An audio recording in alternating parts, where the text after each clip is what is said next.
The making of a dining table.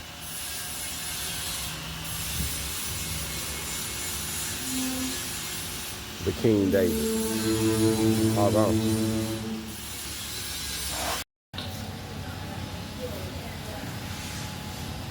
The making of a dining table. The King David. Hold on.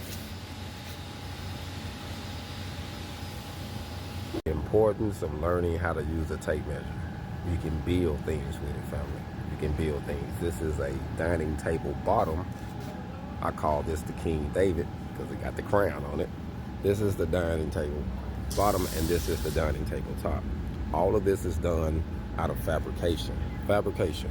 Learning how to read the blueprints, learning how to read the simple tape measure to line out things like this. Now, this is a product you can actually put on a shelf on a website and sell. And this is how being a welder will make you rich.